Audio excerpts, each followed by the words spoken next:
আউযুবিল্লাহি মিনাশ শাইতানির রাজিম। বিসমিল্লাহির রহমানির রহিম। সততা ড্রাইভিং ট্রেনিং সেন্টারের পক্ষ থেকে আজকে ছাত্রদের ইঞ্জিন সম্পর্কে কিছু ধারণা দেওয়া হবে। ইঞ্জিনের যেমন আমরা গাড়ি চালাবো, গাড়ি চালাতে গিয়ে আমাদের কিন্তু ইঞ্জিন সম্পর্কে কিছু ধারণার প্রয়োজন। যেমন কোন পার্টসটার কি নাম এবং কোন পার্টসের কি কাজ আমাদের অবশ্যই জানতে হবে না? তাহলে আমরা আজকে জানবো, যেমন ইতিপূর্বে আমরা কিন্তু জানি এটা হচ্ছে কি রেডিয়েটর। রেডিয়েটরের কাজ কি? ইঞ্জিনকে ঠান্ডা রাখা। মূলত ইঞ্জিন কয় প্রকার? মূলত ইঞ্জিন দুই প্রকার। ইঞ্জিন কয় প্রকার?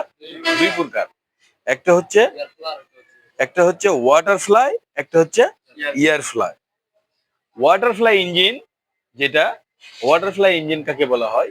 ওয়াটার ফ্লাই ইঞ্জিন দেখা যাচ্ছে আমাদের রেডিয়েটর সংযুক্ত যে ইঞ্জিন ওইটাকে ওয়াটার ফ্লাই বলা হয়। আরেকটা হচ্ছে এয়ার ফ্লাই ইঞ্জিন যেটা পানি ছাড়া চলে।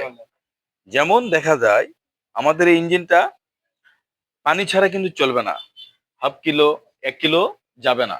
তাহলে দেখা যাচ্ছে আমাদের ইঞ্জিনটা যদি পানি ছাড়া না চলে তাহলে এয়ার ফ্লাই ইঞ্জিন সম্পর্কে আমরা জানতে হবে। এয়ার ফ্লাই ইঞ্জিন যেমন ধরো মোটর সাইকেলে পানি দেওয়া লাগে, ওটা হচ্ছে এয়ার ফ্লাই ইঞ্জিন। সিএনজিতে পানি দেওয়া লাগে না। তাহলে ওয়াটার ফ্লাই এবং এয়ার ফ্লাই ইঞ্জিন দুইটা আমরা পালাম। পার্থক্য পালাম কি কি? একটা ওয়াটার ফ্লাই, একটা হচ্ছে এয়ার ফ্লাই ইঞ্জিন। ইঞ্জিন মূলত দুই প্রকার। ঠিক গেল, আমরা ইঞ্জিন দুই প্রকার জানলাম। তাহলে এখন দেখা যাচ্ছে আমাদের অয়েল কত প্রকার? অয়েল 4 প্রকার। অয়েল 4 প্রকার কি কি আমাদের জানতে হবে না? তাহলে হচ্ছে অয়েল 4 প্রকার কি কি আমাদের জানতে হবে। এর আগে আমরা বলেছিলাম, কে কে জানো তুমি ভাইয়া? হ্যাঁ বলো দিনে। ইঞ্জিন অয়েল, হ্যাঁ এয়ার অয়েল, তুমি দেখে দাও এদিকে ইঞ্জিন দেখে দাও। অয়েল, হ্যাঁ ব্রেক অয়েল, হ্যাঁ তারপর নিচে কনেক্টর অয়েল আছে, হ্যাঁ নিচে gear oil, power oil. Power oil, হ্যাঁ তারপর নিচে গিয়ার অয়েল। Gear oil. তাহলে আমরা মূলত কয় প্রকার পেলাম? 4 প্রকার। 4 প্রকার যেমন হচ্ছে brake oil, power oil, engine oil আর হচ্ছে গিয়ার অয়েল। তাহলে আমরা অয়েল কত প্রকার পেলাম? 4 প্রকার।